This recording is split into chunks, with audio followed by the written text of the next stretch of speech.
अपन पढ़े वाले हैं आज अकबर के बारे में। तो बेटा अकबर, पता है आपको, हुमायूं का बेटा था। हुमायूं के बारे में हमने पिछली क्लास में डिटेल में पढ़ लिया था। हुमायूं बाबर का बेटा था। और भारत में मुगल वंश की स्थापना कौन ने करी थी? बाबर ने करी थी।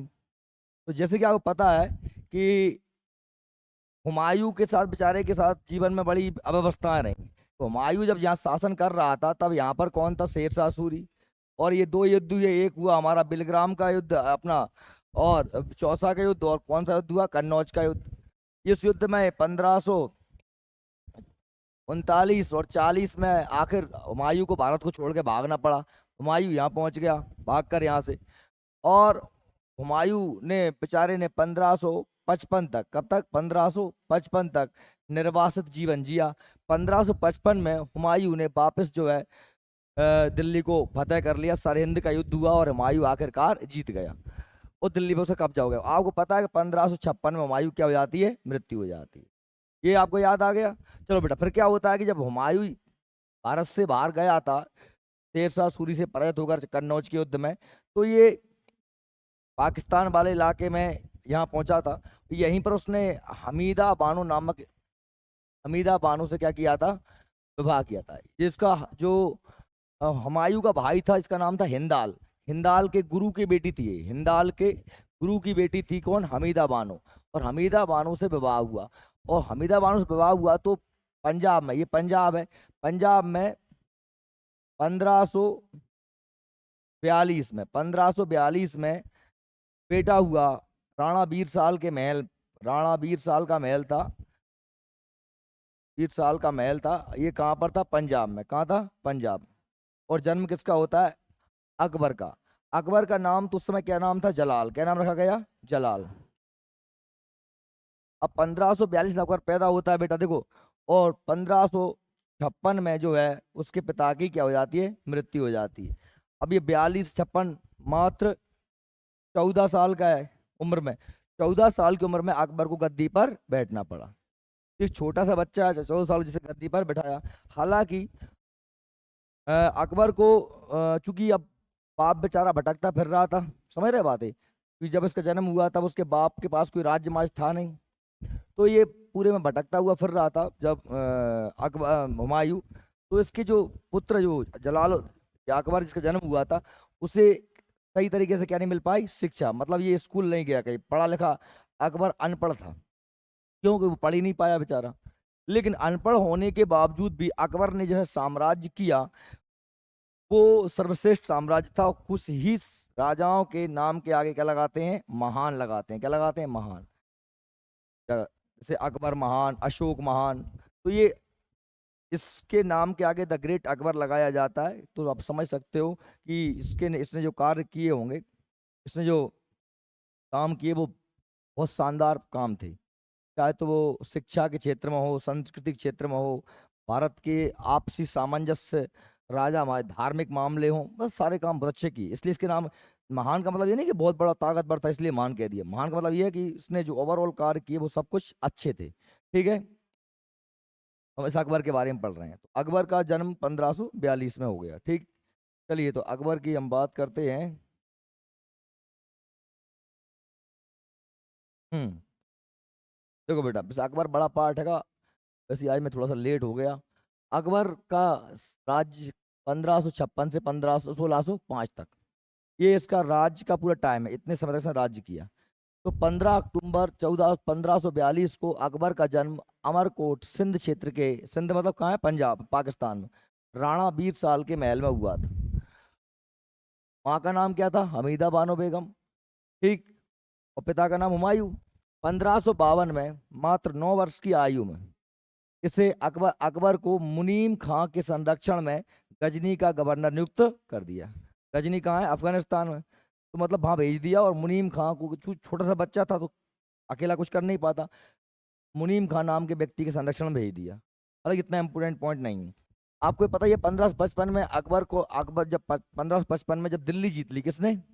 हुमायूं ने। तो हुमायूं कहाँ आ गया? दिल्ली आ गया। तो जो राजधानी लाहौर थी वो खाली हो गई। तो लाहौर का गवर्नर किसे बना दिया गया? अकबर को। तब 1555। 1555 का इसे लाहौर का गवर्नर नियुक्त किया गया। पर आपको पता है कि जैसे दिल्ली में 1556 में ही उसका बाप हुमायूं एक किताबों की लाइब्रेरी की जो है सीढ़ियों से धड़क के मर गया।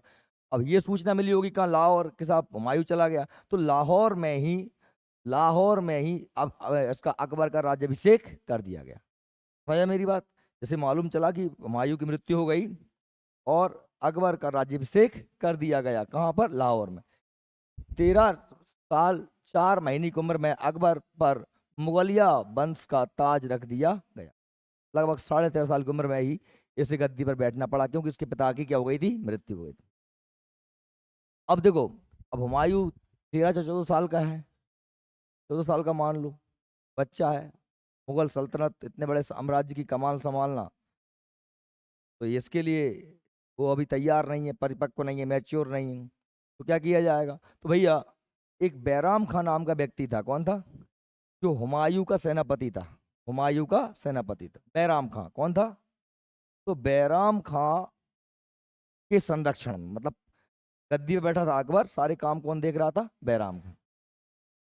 अब देखो, हुमायूं की मृत्यु के बाद बैराम खां ने कलानौर यानी गुरदासपुर पंजाब में 14 फरवरी 1556 को अकबर का राज्याभिषेक कर दिया। जलालुद्दीन मोहम्मद अकबर के नाम से गद्दी पर बैठा है। ठीक है। बैराम खां 1556 से 1560 तक अकबर का संरक्षण करता रहा। आप देखिए, एक तो बाप मर गया, 14 साल की उम्र में गद्दी बिठा दिया गया, और इस पे तुरंत एक और ब्यादा आ गई। ब्यादा क्या आ गई? जो 1556 में ही जो है बैराम खां, ये जब ये अकबर लाहौर में था तो दिल्ली पर जैसे हुमायूं मरा तो एक हेमू नाम के व्यक्ति ने क्या कर लिया? कब्जा कर लिया। किसने? हेमू नाम के व्यक्ति ने क्या कर लिया? कब्जा कर लिया। और हेमू और अकबर के बीच में एक युद्ध होता है जिसे बोलते हैं पानीपत का दूसरा लड़ाई। ठीक है, 1556 में। ठीक है बेटा। तो बैराम खां के संरक्षण में अकबर कब से कब तक रहा? 1556 से 1560, मतलब 4 साल रहा, तक अकबर का संरक्षक रहा है। दिल्ली में हेमू, जो मोहम्मद आदिल शाह का सेनापति था, मुगल गवर्नर तरगी बेग खां को मार भगाया तथा दिल्ली पर अधिकार कर लिया। अब देखो क्या, जब हुमायूं मर गया उस समय अकबर तो कहाँ था? लाहौर था। कहाँ था? लाहौर। देखिए बेटा, अब यहाँ से यहाँ तक आने में समय तो लगेगा ही, समझ। देखो, अब बेटा ये जो था ना हेमू, ये कहाँ कहाँ से था? बिहार से। कहाँ से था? वो जो अफगान भाग गए, तो वहीं पर ये कि सामान्य सा व्यक्ति था। कौन? हेमू। ये नमक बेचता था, बनिया था, पर अपनी योग्यता के दम पर हमने कहा कि ये जो है मोहम्मद आदिल शाह का सेनापति बन गया और उसने उस इलाके पर कब्जा कर लिया, पूरी सेना को अपने अंडर में ले लिया। और उसने जब हुमायूं दिल्ली में हुमायूं की मृत्यु हो गई, तब लाहौर में कौन था? अकबर। समझ गए? तो इसने आक्रमण कर दिया दिल्ली पर।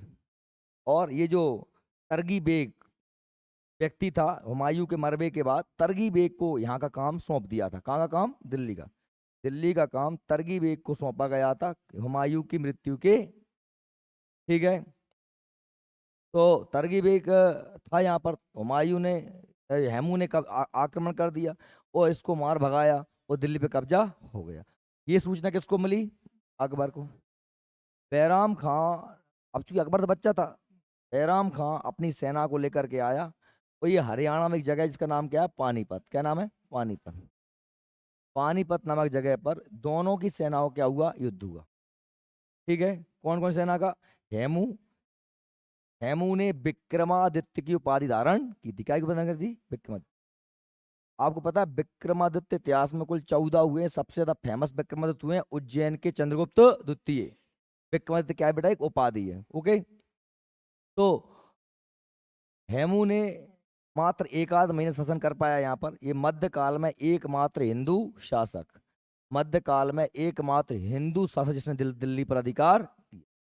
और ये किस्मत ही मान लीजिए कि ईश्वर ही नहीं चाहता था कि हेमू शासन करे। जब ये लड़ाई हुई जब ये लड़ाई हुई तो इस लड़ाई में समझ लो कि मुगलों की सेना को बहुत बुरी तरीके से पीटा था हेमू की सेना ने। हेमू ने मुगलों की सेना में भगदड़ मच चुकी थी, ज्यादातर लोग मारे गए थे मुगलों के। मुगल भागने ही वाले थे, पर इतने में एक गलती से क्या हुआ, जब हेमू हाथी पे बैठा था, एक तीर हेमू की आंख में आके लग गया।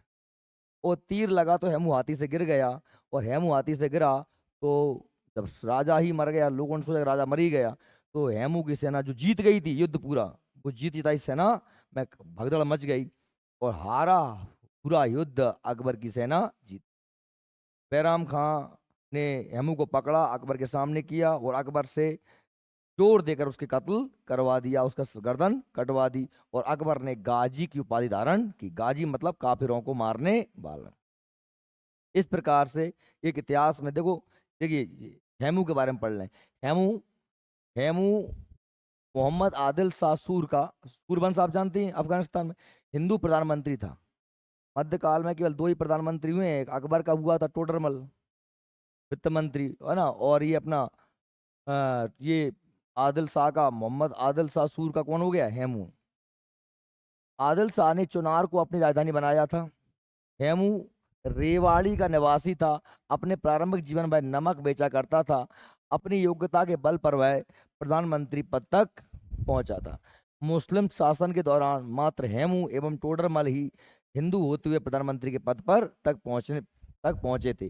वह एक कुशल योद्धा था। उसने 24 युद्धों में से 22 युद्ध जीते थे। 7 अक्टूबर 1556 को हेमू विक्रमादित्य के नाम से दिल्ली के सिंहासन पर बैठा। दिल्ली के राज सिंहासन पर विराजमान होने वाला वह प्रथम हिंदू राजा था। मध्यकाल में 350 वर्षों के विदेशी, 350 साल से सल्तनत काल से गुलाम वंश को राज कर रहा था, मुसलमान ही कर रहे थे। 350 वर्ष के विदेशी शासन के उपरांत हेमू ने राजा का पद प्राप्त कर विदेशी सत्ता स्थापित की। हेमू की सत्ता अधिक दिनों तक नहीं चली। पानीपत के द्वितीय युद्ध में उसे अकबर के हाथों परास्त होना पड़ा। देखिए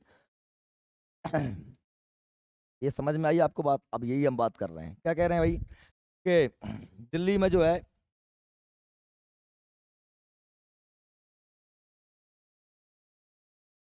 दिल्ली में हेमू मोहम्मद आदिल शाह सूर के सेनापति ने मुगल गवर्नर, जिसका नाम था क्या, जिसका नाम था सर्दी बेग, सर्दी बेग खां को मार भगाया, और दिल्ली पर क्या कर लिया, अधिकार कर लिया, दिल्ली पर अधिकार कर लिया। अकबर बैराम खां के नेतृत्व में हेमू के मध्य 5 नवंबर 1556 को युद्ध हुआ। कौन सा युद्ध हुआ भैया, पानीपत का द्वितीय युद्ध।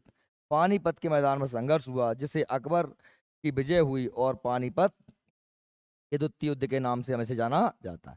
पानीपत का प्रथम युद्ध आपको पता है किसके बीच में हुआ था, बाबर और इब्राहिम लोदी। पानीपत में बेटा कुल 3 युद्ध हुए। 1526 प्रथम युद्ध, 1556 द्वितीय युद्ध, और 1761, 1761 में हुआ तीसरा युद्ध, वो हुआ मराठों और अहमद शाह अब्दाली के बीच में। आगे पढ़ेंगे अपन। तीसरा युद्ध होगा किसके बीच में, मराठों के बीच में और अहमद शाह अब्दाली के बीच में। पानीपत कहाँ पर जगह है बेटा, पानीपत हरियाणा में। कहाँ है, हरियाणा में। सही में आ गई मेरी बात, ठीक है। अब भैया क्या हो गया, युद्ध जीत लिया तो दिल्ली पे कब्जा हो गया। 1556 से 1560 तक शासन के शासन में अकबर के ऊपर धायमा महाम अनंगा, इसकी एक माँ थी दाहिमा महान महाम अनंगा का जो है क्षेत्र है। इसलिए इससे क्या कहते हैं, पेटीकोट शासन कहते हैं। क्या कहते हैं, पेटीकोट शासन का मतलब ये है बेटा कि जहां स्त्रियों का ज्यादा चलती हो। देखो स्वाभाविक सी बात है कि अकबर छोटा था, इसकी जो धायमा थी महामनंगा, महामनंगा जो थी ना, उसकी चलती थी, सारे निर्णय राज्य के वो ही लेती थी।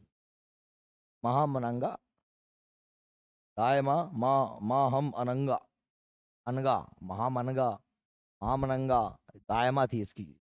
उसने पूरा शासन संभाला। मतलब राजा के जो काम थे वो कौन कर रही थी, इसकी माँ कर रही थी, या स्त्रियों का अधिक रोल रपाटा था। इसीलिए हम इस शासन में, इस शासन को ये प्रश्न आता है कि इस पेटीकोट काल किसके साम्राज्य शासन व्यवस्था को कहते हैं, तो अकबर का 1556 से 1560। अकबर था बैराम खां के संरक्षण में, काम बैराम खां कर रहा था बाहर के, और अंदर के काम कौन कर रहा था, ये दाहमा वगैरह कर रही थी।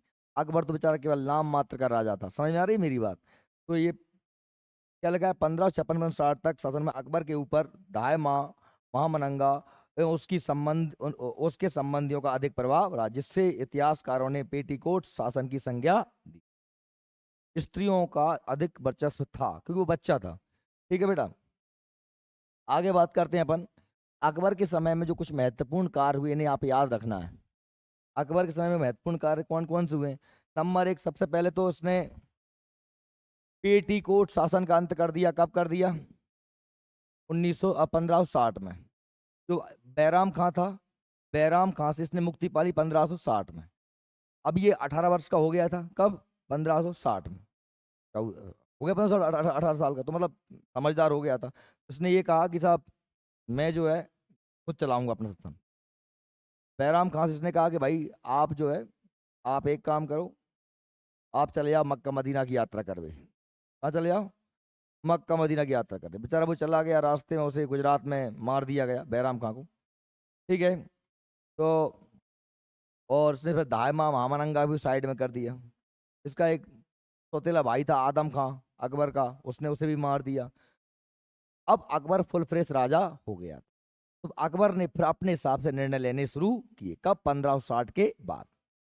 ठीक है बेटा, 1556 में गद्दी बेटा, 60 तक तो बच्चा ही रहा। 60 के बाद वो राजा बन पाया। तो उसने 62 में क्या किया? सबसे पहले दास प्रथा का अंत कर दिया। क्या कर दिया? अब याद रख लेना, दास प्रथा तुम जानते हो, पहले लोग बिकते थे। क्या करते थे? इंसानों की खरीदी बेची होती थी। मैंने तुझे खरीद लिया तो तू हमेशा के लिए मेरा दास गुलाम हो गया, जिंदगी भर के लिए मेरा गुलाम हो गया। स्त्रियां बिकती थी, पुरुष बिकते थे, उसे बोलते थे क्या? दास प्रथा। 1562 में अकबर ने हरम दल की से मुक्ति पा ली। हरम दल मतलब क्या? स्त्रियों का जो महल होता है उसे क्या बोलते हैं? हरम दल। यानी कि दाह माँ, ये माँ, वो माँ, पत्नी, कोई कोई सबका इंटरफेयर होता था। तो हरम दल से क्या उसने क्या पाली? मुक्ति 1560 में। जो मैंने कहा था पेटनीकोट शासन काल 60 तो चला, लेकिन उसने हरम दल से पूर्णतः मुक्ति का प्राप्त कर ली 1562 में। हरम दल किसे कहते हैं? जहां पर स्त्रियों का क्या होता है? निवास होता है। राज्य में स्त्रियों का निवास होता है, स्त्री निवास, उसे क्या बोलते हैं? हरम दल बोलते हैं। ठीक है सर। 1563 में इसने तीर्थ यात्रा कर समाप्त कर दिया। जो आप हिंदू होते थे, हम तीर्थ यात्रा पर जाते थे, जो हम पे टैक्स लगता था, टैक्स कर, उसको खत्म कर दिया। का 1563। 1564 में इसने क्या कर दिया? जजिया कर समाप्त कर दिया। जिसे किसने लगाया था? फिरोज तुगलक ने। किसने लगाया था? फिरोज शाह तुगलक ने। फिरोज शाह तुगलक ने ब्राह्मणों पर तक लगा दिया था। कौन सा कर बेटा? जजिया कर। जजिया कर था हिंदुओं पर लगने वाला धार्मिक कर। अगर आप मुसलमान राजाओं के राज्य में रह रहे हो और आप हिंदू हो तो आप पे ये कर लगे। कौन सा कर लगेगा? जजिया कर। 1571 में फतेहपुर सीकरी की स्थापना की। फतेहपुर सीकरी कहाँ बेटा? आगरा के पास में। कहाँ पर? आगरा के पास में। इस समय राजधानी कहाँ पर थी? आगरा थी। आगरा के पास में क्या बनाया इसने? फतेहपुर सीकरी बनाया। और राजधानी आगरा से फतेहपुर सीकरी स्थानांतरित कर ली। हालांकि बाद में उसे तुरंत जल्दी ही वो जगह बदलनी पड़ी, क्योंकि फतेहपुर सीकरी में पानी की बहुत कमी थी। क्या थी? पानी की बहुत कमी थी। वहां पर जमीन में पानी निकलता था। फतेहपुर सीकरी में बहुत बढ़िया इसने देखो बुलंद दरवाजा बनवाया। शेख सलीम चिश्ती की जो है वहीं पर कब्र है, दरगाह, इसे मजार बोल सकते हैं वो, फतेहपुर सीकरी में। गुजरात विजय इसने करी थी, तो उसने उसके उपलक्ष्य में फतेहपुर सीकरी में क्या बनवाया था? बुलंद दरवाजा। कौन ने? अकबर ने। अब प्रश्न बनेगा फतेहपुर सीकरी की स्थापना कौन ने करी? अकबर ने करी। बुलंद दरवाजा कहाँ है? फतेहपुर सीकरी में। फतेहपुर सीकरी राजधानी किसने बनाई? अकबर ने बनाई। इबादत खाना फतेहपुर सीकरी में। ये सब फतेहपुर सीकरी बेटा है कहाँ? आगरा के पास में, उत्तर प्रदेश में। कहाँ? आगरा के पास में। सही में आ रही? 1575 में इसने इबादत खाने की स्थापना की। क्या करी? इबादत खाना। इबादत खाना मतलब क्या? जहाँ पर पूजा की जाती है। इबादत का मतलब क्या होता है? जहाँ पर सभी लोग मिलकर करते हैं, पूजा करते हैं। इबादत खाने की स्थापना की। और 1579 में मजहर की घोषणा की। मजहर की घोषणा मतलब क्या होता है बेटा? मजहर क्या होता है? सभी लोग आएंगे और धार्मिक विवाद करेंगे। सत्संग क्या करेंगे? सभी धर्म के लोग आके क्या करेंगे? सत्संग करेंगे। और हम दुनिया में इंसानियत के लिए क्या बेस्ट हो सकता है वो चीज को निकाल के लेके। बात सही में आ रही है? और निर्णय राजा देगा, सही क्या है क्या गलत है। जैन धर्म अपने मत बताएगा जीवन के बारे में, बौद्ध धर्म बताएगा, हिंदू धर्म बताएगा। ठीक है। और इबादत खाना सभी को खोल दिया। 1580 में दहसाला प्रणाली टोडरमल द्वारा लागू की गई। अब दहसाला पद्धति बेटा क्या है? ये है क्या, राजा होता था और राजा हर किसान से टैक्स थोड़ी लेगा। तो राजा ने जो व्यवस्था करी थी, ध्यान सुनना, तो उनने 8-10 गांव की जागीर दे दी। क्या दे दी? जागीर, होता है ना जागीरदार। तो 10 साल के लिए उन्होंने गांव, चाहे साला 10 साल के लिए गांव जागीरदारों को दे दिए। और 10 साल का पूरा जो है टैक्स फिक्स कर दिया कि 10 साल में हम आपसे इतना टैक्स लेंगे। किससे? जागीरदार से। अब जागीरदार किससे उगाएगा? किसानों से। ये व्यवस्था किसने चलाई थी? टोडर मल ने चलाई थी, टोडर मल। समझ में आ गई मेरी बात? और 1582 में इसने दीन ए इलाही धर्म की घोषणा की। दीन ए इलाही धर्म मतलब का एक नया धर्म, इस्लाम की जगह उसने सारे धर्मों के अच्छे सिद्धांतों को लेकर के एक अच्छा, जैसे देखो इस्लाम में कुछ बुराइयां हैं, हिंदू धर्म में भी कुछ बुराइयां हैं, सारे धर्मों की अच्छाइयां लेकर एक नया धर्म बनाया, दीन ए इलाही धर्म।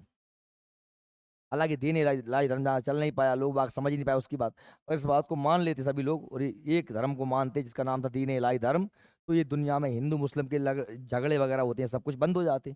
आज सबसे ज्यादा विवाद की जड़ है क्या? धर्म का मुद्दा। वो धर्म का मुद्दा उसने खत्म किया। तो अकबर की सोच सोच देखो, सारे काम बेहतरीन करे अकबर ने। अकबर को इसलिए महान किया कहा जाता है, अकबर ने सारे काम जो किए वो अच्छे अच्छे काम करे हैं, ठीक है, अन्य राजाओं की तुलना में। तो दीन इलाही धर्म, इसको सबसे पहले किसने अपनाया था? अकबर के सेनापति, अकबर का जो था बीरबल, कौन था? बीरबल ने सबसे पहले दीन दीन इलाही धर्म को, अकबर के जो नौरत्नों में एक था ना बीरबल, अकबर बीरबल किससे आपने सुने होंगे।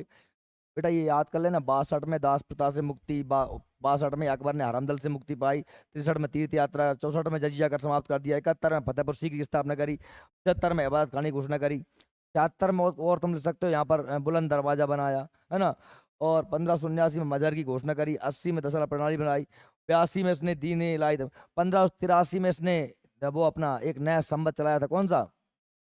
इलाही संवत। क्या चलाया था? इलाही संवत। तो और भी फैक्ट हो सकते हैं। देखो बेटा, अब क्या हुआ, 1562 में अकबर ने हरमदल से मुक्ति, देखो 1562 में अकबर ने हरमदल से, हरमदल समझते हो, स्त्रियों का निवास, यानी स्त्रियों का जो प्रभाव था उससे मुक्त हो गया, पूर्णतः मुक्त कर लिया। और फिर इसके बाद में देखिए 1500 हल्दी घाटी को 18 जून 1576 को मेवाड़ के शासक महाराणा प्रताप और अकबर के बीच हुआ, जिसमें मुगल सेना का नेतृत्व मान सिंह और आसफ खान ने किया था। आपको पता है ये मेवाड़ के राजा कौन थे? महाराणा प्रताप। और महाराणा प्रताप पर आक्रमण कर दिया किसने? अकबर ने। और जयपुर के जो राजा थे भारमल, जिनकी बेटी का विवाह किससे हुआ था? अकबर से, जोधा से। जोधा या हरका बाई हीर कुंवर का विवाह किससे हुआ था? अकबर से। जोधा का भाई था भगवान, भगवान दास, और भगवान दास का बेटा कौन था? मान सिंह। यानी मान सिंह को फूफा जी है तो अकबर, मान सिंह की बुआ कौन ब्याही थी? अकबर ही, ठीक है, जोधा बाई। और आसफ खान, इन दोनों ने क्या किया? मुगल सेना का नेतृत्व किया और महाराणा प्रताप को हल्दी घाटी को एकदम पराजित कर दिया। हालांकि महाराणा प्रताप ने हार नहीं मानी, महाराणा प्रताप के घोड़े का नाम चेतक था, महाराणा प्रताप ने बहुत संघर्ष किया और आखिरकार वो लड़ते रहे लड़ते रहे लड़ते रहे, 1000 बार सेना इकट्ठे करते, भीलों को इकट्ठा किया, जंगल के आदिवासियों को इकट्ठा किया, और आखिरकार उन्होंने अपने मेवाड़ को पुनः प्राप्त कर लिया और एक एक स्वतंत्र राज्य की स्थापना कर। समझ रहे हैं मेरी बात? महाराणा प्रताप को इसलिए याद नहीं किया, देखो कोई व्यक्ति हार गया हो फिर भी उसे क्यों पढ़ रहे हैं इतिहास में, क्यों उसे हम भारतीय शौर्य का प्रतीक मानते हैं? क्यों मानते हैं? क्योंकि उसने कभी भी हार नहीं मानी, वो लगे ही रहे लगातार, इकट्ठे करते सेना, भूखों मरे परेशान हुए, वो चाहते ना तो एक बार बोल देते अकबर से कि चलो ठीक है, हमें कोई दिक्कत नहीं, आप हमने आपकी अधीनता स्वीकार कर ली, जैसे कि जयपुर में पर वालों ने कर लिया था, संधि कर लेता अकबर, हो सकता अकबर उन्हें उनका राज्य भी लौटा देता, और लेकिन उन्होंने कहा नहीं, हम गुलामी स्वीकार नहीं करेंगे, भूखों मर लेंगे, जंगलों में भग लेंगे, परेशान हो लेंगे, लेकिन हम गुलाम नहीं बनेंगे, हम अपना शासन स्वयं चलाएंगे, ठीक है। इसलिए महाराणा प्रताप को याद किया जाता है। अकबर ने जैन धर्म जैनाचार्य हरिविजय सूरी को जगत गुरु की उपाधि प्रदान की। वेरी मोस्ट, एक जैन धर्म के जैनाचार्य थे, इनका नाम क्या था? हरिविजय सूरी। इन्होंने इससे क्या कहा? इन्होंने उपाधि क्या दी? जगत गुरु उपाधि। इंपोर्टेंट पॉइंट है बेटा, अकबर ने जैन धर्माचार्य हरिविजय सूरी को क्या दिया? जगत गुरु की उपाधि दी। याद कर लेना। राजस्व प्राप्ति की जप्ती प्रणाली, राजस्व प्राप्ति की जब्त, जो चीजों को जब्त कर लेना, राजस्व मतलब क्या होता है बेटा? टैक्स। अगर लगान नहीं दे पा रहा, जब्ती प्रणाली अकबर के शासनकाल में ही प्रचलित थी। अकबर का जो दीवान था उसका नाम क्या था? राजा टोडरमल। वित्त मंत्री टोडरमल, इसने क्या चलाई थी? दहसाला पद्धति। क्या चलाई थी बेटा? 1580 में चलाई थी दहसाला बंदोबस्त। दहसाला मतलब क्या है, 10 साल के लिए, 10 वर्ष के लिए लगान फिक्स हो गया, 10 वर्ष के लिए क्या हो गया बेटा, लगान फिक्स हो गया। ठीक है, 10 वर्ष के लिए। अकबर के दरबार का प्रसिद्ध संगीतक कौन था, तानसेन। आप जानते हैं अकबर के दरबार में 9 रत्न थे, कितने रत्न थे, 9 रत्न। उसके दरबार में कौन रहता था, तानसेन, बीरबल, टोडरमल, मानसिंह, अबुल फजल, अब्दुल रहीम खान खाना। तानसेन कौन था, संगीतकार था। तानसेन का जन्म कहाँ हुआ था, ग्वालियर में हुआ था। कहाँ हुआ था तानसेन जन्म, तानसेन जन्म बेटा कहाँ हुआ था, इनका जन्म हुआ था ग्वालियर में। कहाँ हुआ था, ग्वालियर। अब ग्वालियर में भी जगह है बेहट, का है बेहट, वहां पर हुआ था। तानसेन के बचपन का नाम क्या था, रामतनु पांडे। क्या नाम था, रामतनु पांडे। बचपन का नाम था इनका रामतनु पांडे। बचपन का नाम था रामतनु पांडे।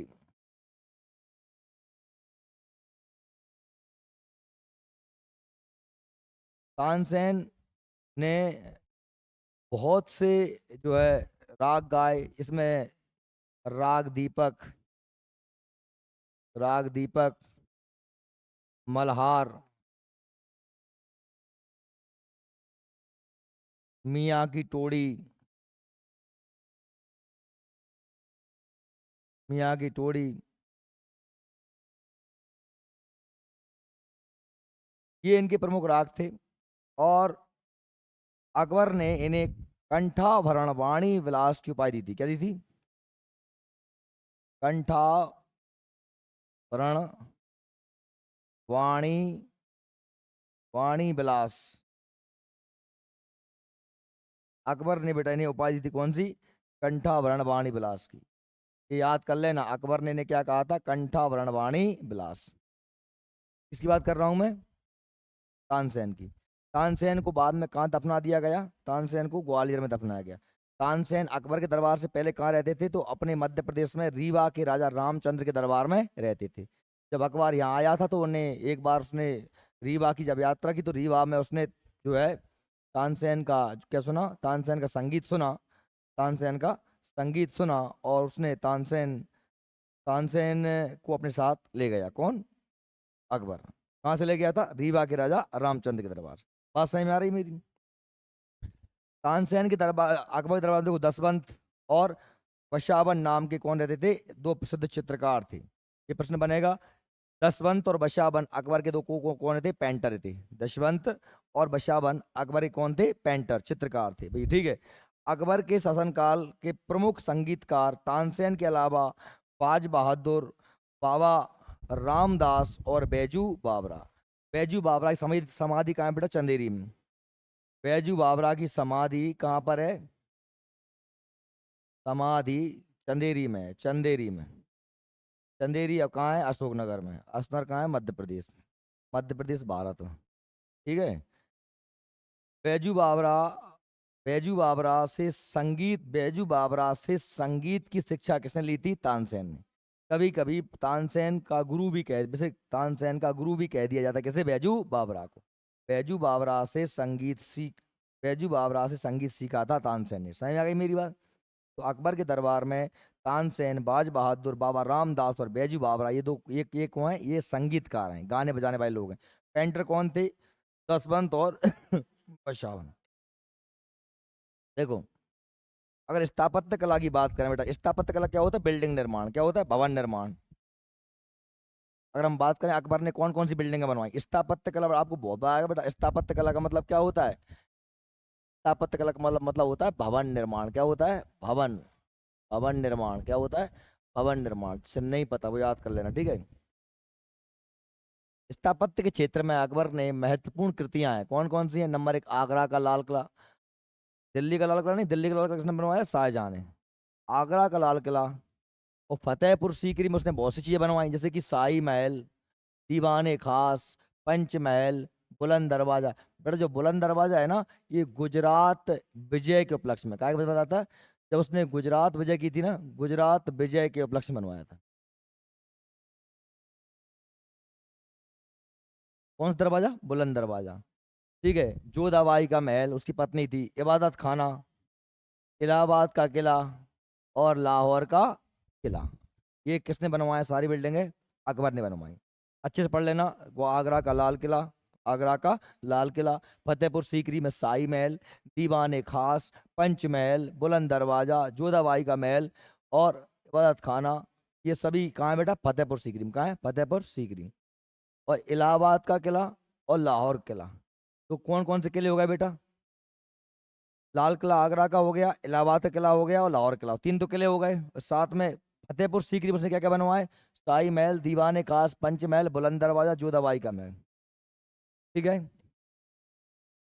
बीरबल के बचपन का नाम महेश दास था। बीरबल कौन था? इसके दरबार में रहता था, अकबर के नौरत्नों में से एक था, वो बड़ा ही हाजिर जवाबी था। क्या था? आपने अकबर बीरबल, हाजिर जवाबी मतलब क्या होता है? कि कोई अकबर ने तुरंत पूछा, वो तुरंत जवाब दे देता था। रिप्लाई, कुछ भी पूछेगा अकबर तुरंत उसे जवाब दे देता था। ठीक है ना? तो बहुत से चुटकुले आपने अकबर बीरबल सुने होंगे। तो अकबर बीरबल का बचपन का नाम क्या था बेटा? महेश दास। कैसा नाम? महेश। बीरबल ने दीन इलाही धर्म को स्वीकार किया था। क्या किया था? दीन इलाही धर्म। अकबर के नौ रत्नों में से एक था। अकबर के दरबार में रहता था। अकबर के दरबार में 9 लोग रहते थे स्पेशलिस्ट अपने अपने क्षेत्रों के। उन्हें क्या कहते हैं? नवरत्न।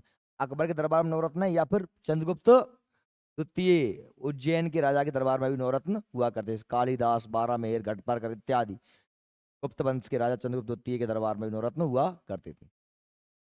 संगीत सम्राट तानसेन का जन्म ग्वालियर में हुआ था। इनकी प्रमुख कृतियां कौन कौन सी हैं? मियाँ की टोड़ी, पता है? मियाँ की टोड़ी, मियाँ का मल्हार, मियाँ का सारंग, ये इन्होंने लिखा है। कंठाभरण वाणी विलास, कंठाभरण वाणी विलास की उपाधि अकबर ने तानसेन को प्रदान की थी। किसने दी थी? अकबर तानसेन को। गुजरात विजय के उपलक्ष्य में बुलंद दरवाजे का निर्माण करवाया था। आपको बता दें, अकबर ने जब गुजरात गया था, अकबर गुजरात, तो उसने पहली बार समुद्र देखा था। वो अपनी किताब में लिखता है कि उसने पहली बार समुद्र कब देखा था? जब वह गुजरात विजय पे गया था। ठीक है। अकबर ने पहली बार समुद्र कब देखा था? गुजरात विजय के दौरान। और गुजरात जीतने के उपलक्ष्य में उसने क्या बनवाया था? फतेहपुर सीकरी में बुलंद दरवाजा। ठीक है। अकबर ने सीरी कलम की उपाधि अब्दुल समद को दी थी। किसको दी थी? अब्दुल समद को। और जरी कलम की उपाधि मोहम्मद हुसैन कश्मीरी को दी थी। अकबर ने सीरी कलम अब्दुल समद और जरी कलम अब मोहम्मद हुसैन कश्मीरी को दी थी। ठीक है बेटा, याद करना है आपको ये अलग से। अब देखो, इसके बाद में हम बात करें मुगलों की राजकीय भाषा क्या थी? फारसी। जो मुगल जो जितने रहे थे, चाहे तो आप देखें बाबर के बाद हुमायूं, अकबर, जहांगीर, शाहजहां, औरंगजेब या अन्य बाद के राजा भी रहे, उनकी राजकीय भाषा क्या थी बेटा? फारसी। और फारसी भाषा है कहाँ की? मूलतः ईरान की। कहाँ की है? ईरान की। ईरान का ही पुराना नाम क्या है? फारस। क्या नाम है? फारस। ठीक है। ईरान की भाषा फारसी। ठीक है बेटा, फारसी भाषा थी। अकबर के समकालीन प्रसिद्ध सूफी संत कौन थे? शेख सलीम चिश्ती। आप बताओ, शेख सलीम चिश्ती गुरु कौन थे?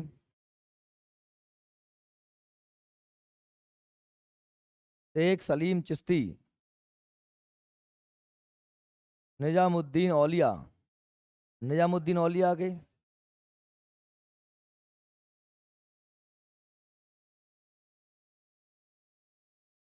निजामुद्दीन के अमीर खुसरो वगैरह थे। अमीर खुसरो पहले आ गए कि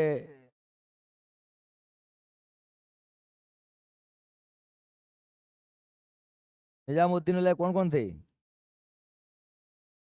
पेज पलट के देख ले, पीछे लिख रहे हैं। काम करो। सबसे पहले को आए थे? शेख मुइनुद्दीन चिश्ती, जिनकी दरगाह अजमेर में है। मुइनुद्दीन चिश्ती के कौन हुए थे? ख्वाजा बख्तियार काकी। बख्तियार काकी कौन हुए थे? बाबा फरीद। बाबा फरीद कौन हुए थे? कौन हुए थे? निजामुद्दीन औलिया। और निजामुद्दीन औलिया के कौन हुए थे? अमीर खुसरो। अमीर खुसरो। और शेख सलीम भी शायद उन्हीं के हैं। और एक और है उनके, अमीर हसन। ठीक है, ये भूल क्यों जाते तुम लोग? देखो, अब आपको पता है कि अकबर के जब बेटा नहीं हो रहा था, अकबर बूढ़ा हो गया, अकबर के बेटा नहीं हुआ और बड़ा परेशान था अकबर, तो शेख सलीम के पास पहुंचा। और शेख सलीम ने उसे आशीर्वाद दिया और उसके एक बेटा हुआ बुढ़ापे में, जिसका नाम उसने क्या रखा था? सलीम ही रखा था। क्या नाम रखा था? सलीम। सलीम ही बाद में बेटा किस नाम से जाना गया? जहांगीर के नाम से जाना गया। कौन? सलीम। हमें सलीम ही बाद में जहांगीर के नाम से जाना गया। अकबर का बुढ़ापा बड़े कष्ट में बीता। अकबर का बुढ़ापा बड़े कष्ट में बीता, क्योंकि इसके बुढ़ापे में एक ही तो मोड़ा हुआ था, और वो ही बिगड़ गया आरामखोर अनारकली के चक्कर में। अब अनारकली की तो सिर्फ बहाना हो सकता है। देखो, एक पूत होए ना तो वो ऐसे ही होता है। कहा है कि लाला बिगड़ गए बारिश से और अब का होता है मारिश। नेक से बिगाड़ लौका है कि लाड़ को है तो बुढ़ापे में भाव तो कोई कछु कितने, तो ऊपर देखो एक तो बादशाह को मोड़ा, एक तो बादशाह का वो लड़का, अकबर जैसे बादशाह का, छोटे मोटे बादशाह का नहीं, अकबर जैसे बात। पहले तो पहली बात तो बादशाह का बेटा राजकुमार होना ही अपने आप में, राजकुमार छोड़ो, विधायक साहब को मोड़ा हुए, अध्यक्ष साहब को मोड़ा हुए तो ही वो सन्नाथ है। पर से वो कौन को मोड़ा? बादशाह। बादशाह भी कौन? अकबर जैसे बादशाह का। और फिर बाकी बात भी, और सोने में सुहागा क्या, तो बुढ़ापे में इकलौता, इकलौता, और फिर बाकी बात बुढ़ापे को अत्याधिक लाड़ लो। अकबर ने ना डांटो मारो कुछ नहीं करो, और भैया वो तो बचपन से ही मन उठा ली बोतल। वो भी जो होंगे, भी जो इतना बताया कि भी जब अकबर के मोड़ा ना हो रहा होएगो तो भी जब तक पे होंगे कि अकबर मरेगो अपन बन जाए राजा। अब बिन के दिल पे बड़ी चोट भाई हो जा बाकी अकबर के मोड़ा भाव होएगो। ठीक ना, अपन चाचा ताऊ के कहूँ के ना हो रहा है मोड़ा मोड़ी, अपन बाकी जायदाद पे आंख डाले बैठते हैं कि जाग जाए तो अपन ही मिलेगी अब, है ना। लेकिन वो बुढ़ापे में कहूँ बाकी हो जाए तो फिर सबसे बड़ा उन्हें ही लगता है। तो मैंने कही बेटा का जा बिगाड़ ही दो। तो अकबर के मोड़ा सली में उनने खूब दारू मारू प्याव सको दाओ। कोई देख पर रही सही कसर अनारकली के चक्कर में पूरी हो गई। अकबर ने इसे बहुत समझाया पर नहीं माना। अकबर से इसकी एक दो लड़ाई भी हो गई बेटा की। अकबर ने राज से भगा दिया ऐसे। राणा बीरसाल जो थे, जो अपने बुंदेलखंड के राजा थे, ओरछा के राजा थे, राजा बीरसाल, वीर सिंह बुंदेला, वीर सिंह बुंदेला, वीर सिंह बुंदेला का फ्रेंड था जहांगीर, मतलब सलीम। और क्या हुआ कि अकबर के विरुद्ध में भरते थे, क्योंकि ये वीर सिंह बुंदेला वगैरह यही चाहते थे कि अकबर हटे।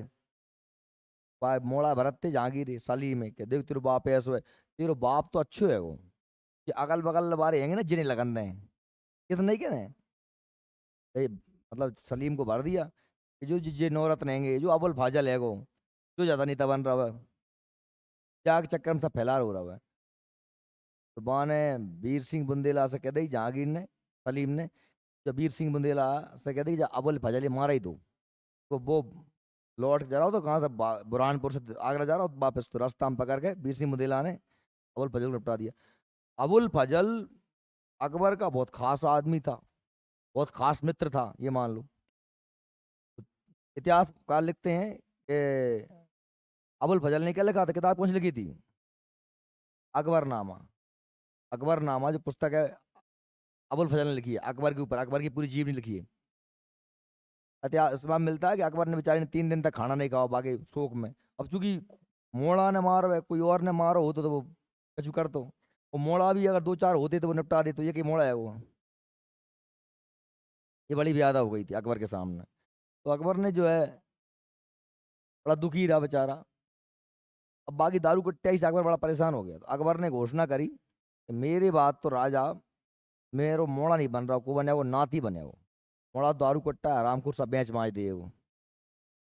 अब जो सलीम में तो ना बाकी इतने 3 4 मोड़ा। सबसे बड़े मोड़ा का नाम है तो खुसरो, क्या नाम है तो वो बास छोटो है तो कौन? खुर्रम, क्या नाम है तो खुर्रम। ठीक है। तो अकबर ने कह दिया कि मेरी बात मेरो नाती यानी बड्डो मोड़ा, सलीम को बड्डो मोड़ा कौन? खुसरो गद्दी पे बैठेगा। अच्छा बेटा भी अकबर ने अब बहुत लंबे टाइम तक शासन किया, अकबर बूढ़ा हो गया। तो खुसरो सजाई केतरेत तो जैसे ही आप जानते हैं कि ब्याज से प्यार, मूल से प्यार और ब्याज होता है, मोड़ा से प्यार और नाती हो जाता बब्बा है। बब्बा बा भी संगे ले रही खुसरो ही, खुसरो जय जय जाना तो मैं ही हो गया अब अगला शहंशाह। अच्छा जैसे ही अकबर मरो। अकबर जब बीमार है तो बादशाह जो मुल्ला मौलवी आया उन्हें समझाया अकबर को कि देखो बादशाह, आपने अपना जीवन अच्छे से जी लिया, अपने कर्तव्यों को निभा दिया, अब तुम्हारे बात राज्य तुम्हारे मोड़ा ये मिलना चाहिए कायदे से तो, और तुम नहीं चाहते कि अपने नाती को देना चाहते हो, तो ये नियम विरुद्ध है। बाप के जिंदा रहते बेटा थोड़ी बनेगा राजा, इसलिए वो उसके कर्म उसके हाथ में, तुम तो राज्य सलीम को ही दे दो, वो बिगाड़ सुधार इतिहास उसको देखेगा। तो अकबर ने सबके समझाने पर राज सलीम को दे दिया। पर वो जिसने बेटा ने हसीन सपने, नाती ने हसीन सपने पाल लिए थे खुसरो ने कि मैं बादशाह मैं शहंशाह, तो दिमाग खराब हो गया, उसने कहा मैं तो बनो बनाओ राजा राजा रहेगा। तो वहां ने अपने बाप के खिलाफ क्या कर दिया, विद्रोह कर दिया। और इस विद्रोह में उसके उसके साथ दिया कौन ने, सिखों के पांचवें गुरु गुरु अर्जुन देव ने। तो अकबर खुसरो ने जो अपना सलीम था वो जहांगीर के नाम से गद्दी पे बैठा, और सलीम ने या जहांगीर ने अपने बेटा खुसरो को पकड़वाया, उसकी दोनों आंखें फुड़वा दी। तो ऐसा इसलिए कर पाया कि बाकी पास और तीन चार मामले और रहते। अकबर ने कैसे न कर पाओ, कहा एक ही ये तो बाकी है, बाकी बार उनकी बाकी दो आंखें फुड़वा देंगे। कौन की, खुसरो की। और गुरु अर्जुन देव ने उसकी जो मदद की थी उसलिए उन्हें फांसी की सजा, ठीक। और फिर बाको मंजलो मोड़ा खुर्रम, खुसरो के बाद कोई तो खुर्रम, बाद में फिर खुर्रम ही शाहजहां के नाम से गद्दी पे बैठेगा। बात सही मेरी यार। कहानी को किस तरीके से पढ़ लेना। अकबर की मृत्यु बेटा 1605 में हो गई। अकबर ने अपना अंतिम युद्ध अभियान किया था, बुरहानपुर को जीता था 1601 में। कैसे हो गई, अतिसार रोग से। इतने बड़े महान शासक की मृत्यु हुई, वो ऐसे चुपचाप बिना किसी अल्लाह के शोर सार करे शांति से घर के मतलब वहीं पीछे दफना दिया गया। क्यों? क्योंकि उस समय बड़ी अव्यवस्था फैली थी, घर में बड़ी कलह मची थी। मोड़ा अलग लड़ रहा है, अनारकली को मैटर इतने, खुसरो अलग सन्ना रहा है, तो मतलब घर में बड़ा ऊधम मचो तो जब अकबर की मृत्यु हुई, इतने बड़े राजा को मतलब बिल्कुल एकदम ऐसी शांति से विदाई दे दी। वैसे आगरा के निकट सिकंदरा में ही दफना दिया गया। अकबर का मकबरा कहाँ पर है, आगरा के सिकंदरा में। कहाँ है अकबर का मकबरा, कहाँ है, आगरा के सिकंदरा में मकबरा, जहां उसे दफनाया गया। यूसुफ जाहियों के विद्रोह को दबाने के दौरान बीरबल की हत्या हो गई थी। 1602 में सलीम, जो जहांगीर कहलाएगा बाद में, के निर्देश पर दक्षिण भारत से आगरा की ओर आ रहे अबुल फजल, जो अकबर के नौरत्नों में से एक था, बाबर अकबरनामा का जो लेखक है, कि रास्ते में हत्या किसने कर दी, वीर सिंह बुंदेला ने। वीर सिंह बुंदेला बेटा राजा कहाँ के थे, ओरछा के। कहाँ के थे, ओरछा के। आज भी आप जाओगे ना ओरछा में, आपको क्या मिलेगा, जहांगीर महल। क्या मिलेगा, जहांगीर महल। ये किसने बनवाया था, जहांगीर महल बेटा ओरछा में है, ये किसने बनवाया था, वीर सिंह बुंदेला ने। ओरछा देखा ना, निवाड़ी में। अब टाइम पड़ता है निवाड़ी में, निवाड़ी में पड़ता है वो ओरछा। निवाड़ी में यहाँ राम राजा का मंदिर है, राम राजा का मंदिर है। और जहाँ पर हरदौल, हरदौल की समाधि भी है। किसकी, हरदौल की समाधि, हरदौल की समाधि।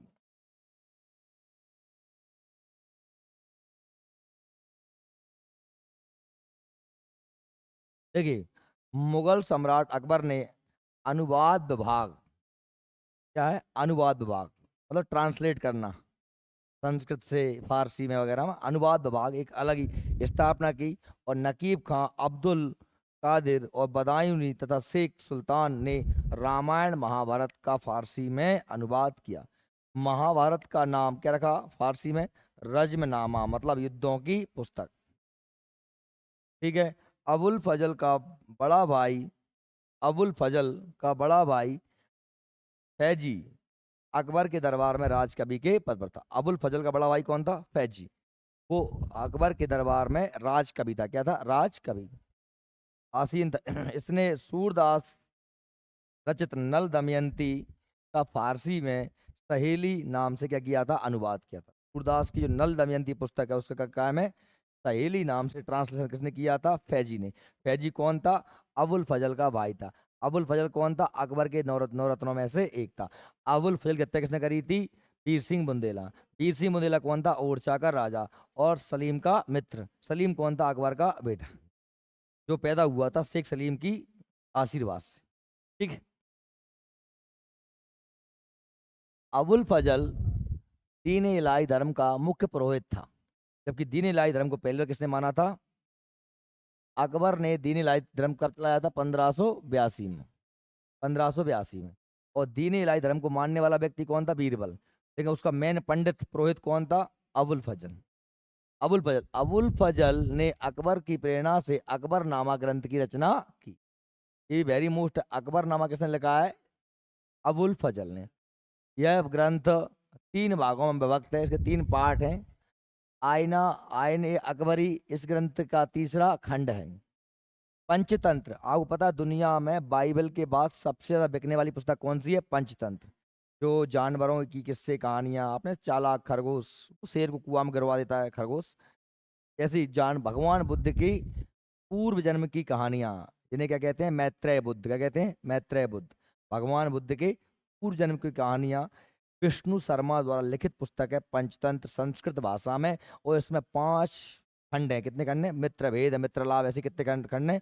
5 लाभ। एक राजा के मूर्ख बच्चों को पढ़ाने के लिए ये पुस्तक लिखी गई थी। इस पंचतंत्र का फारसी भाषा में अनुवाद अबुल फजल ने अनबर ए सादात अनबर ए सादात नाम से तथा मौलाना हुसैन फैज ने यार ए दानिश, यानी 2 लोगों ने इसका ट्रांसलेशन किया है। किसने किया है? अबुल फजल ने अनवर ए सादात के नाम से, और मौलाना फैज हुसैन फैज ने यार ए दानिश के नाम से। बात समझ में आ रही? पुस्तक किसका? पंचतंत्र का। पंचतंत्र के वास्तव में लेखक कौन से हैं? विष्णु शर्मा। कौन है? विष्णु शर्मा इसके लेखक हैं। और ये पुस्तक कहाँ में लिखी गई है बेटा? संस्कृत में। कहने लगे संस्कृत में। इसमें 5 भाग हैं। कितने भाग हैं? 5 भाग हैं। दुनिया में बाइबल के बाद सबसे ज्यादा बिकने वाली पुस्तक कौन सी है? पंचतंत्र। ठीक है बेटा, समझ में आ गई मेरी बात? पंचतंत्र का काय में अनुवाद? फारसी में। कौन कौन ने किया? अबुल फजल ने, अनवर ए सादात और मौलाना फैज हुसैन ने यार ए दानिश के नाम। समझ में आ रही मेरी बात? अकबर के दरबार में 9 रत्न रहा करते थे बेटा। इन 9 रत्नों को अच्छे से पढ़ लेना। 9 रत्न कौन कौन से थे? अभी मैंने आपको लगभग लगभग तो पढ़ा ही दिए। पहला कौन है? बीरबल। ये 9 लोग अपने अपने क्षेत्रों में विशेष पारंगत थे। इनका देखो, बीरबल का बचपन का नाम क्या था? महेश दास। इनका जन्म कालपी में हुआ था। बचपन का नाम महेश दास था। ठीक है। अकबर ने इन्हें कवि राज एवं राजा की उपाधि दी थी, याद कर लेना। और तथा 2000 का मनसब प्रदान किया था। बेटा अभी मैं आपके सामने एक पॉइंट आ गया, मनसब। क्या आ गया? मनसब। ये मनसबदारी प्रथा, ध्यान सुन लेना। क्या? मनसबदारी मनसबदारी प्रथा की शुरुआत किसने करी है? अकबर ने। किसने करी है? मनसबदारी प्रथा की शुरुआत बेटा अकबर ने करी। किसने करी है? अकबर ने। अब आपके दिमाग में ये कि ये मनसबदारी प्रथा क्या होती है सर? तो मनसबदारी प्रथा मुगलों के साम्राज्य की एक महत्वपूर्ण व्यवस्था थी। इसमें बेटा क्या होता था कि जैसे एक राजा है, अकबर था राजा, उसने काम किया, उसने अपने पास एक बहुत बड़ी सेना न रख करके, सुन ले बेटा, ए पीछे प्यारे, सुन ले, नहीं वैरात प्रयोग का होता है, मैं इंपोर्टेंट बताता हूँ। तू जानता मनसब के बारे में? नहीं जाना ना? नहीं जाना तो सुन ले फिर। और मैं सुना रहा हूँ तो एक तो जानत नहीं है अपन, ऊपर से मैं सर सुना रहे हैं तो अपन सुनत भी नहीं है। तो जैसे हेते वैसे की वैसी ही रही होगी। या तो आता है तो फिर कोई अगर व्यक्ति कुछ और करने लगा ठीक चल जाएगा, और नहीं आता है वो फिर भी नहीं सुन रहा, तो फिर तो महामूर्ख व्यक्ति है वो, नहीं है? हाँ सर। तो मनसबदारी क्या है? मनसबदारी एक ऐसी व्यवस्था है बेटा जिसमें राजा, शासक, बादशाह, शहंशाह ने अपने अधीन कुछ सामंत, सामंत तो जानते ही, जागीरदार उनके, जो टैक्स उगा के दे रहे हैं, या किसी भी राजा, किसी व्यक्ति से प्रसन्न होकर उसे 500 का मनसब, 600 का मनसब, 5000 का मनसब दे दिया। मनसब मतलब क्या है? इतने घुड़सवार सैनिक वो अपने पास रख सकता है। समझ में आ रही मेरी बात? 500 घुड़सवार सैनिक वह अपने पास रख सकता। ठीक है। और उसे एक इलाका दे दिया, उस इलाके का वो क्या करेगा? राज्य करेगा। क्लियर? ऐसे उसने 500 के, 5000 के, 10,000 के मनसब दे दिए। अब जब भी युद्ध होगा तो सारे मनसब उसके आ जाएंगे। तो उसे ना तो बहुत सी सेना रखनी पड़ी अपने पास, और एक बिना सेना दे के पैसे बच गए, बिना सैलरी देने पड़ रही, वो बहुत बड़ी सेना उसके पास अपने आप इकट्ठी हो। और जिस व्यक्ति को मनसब दिया तो वो सम्मानित हो गया, तो वो अलग राजा का वफादार हो गया। बात समझ में आ रही है?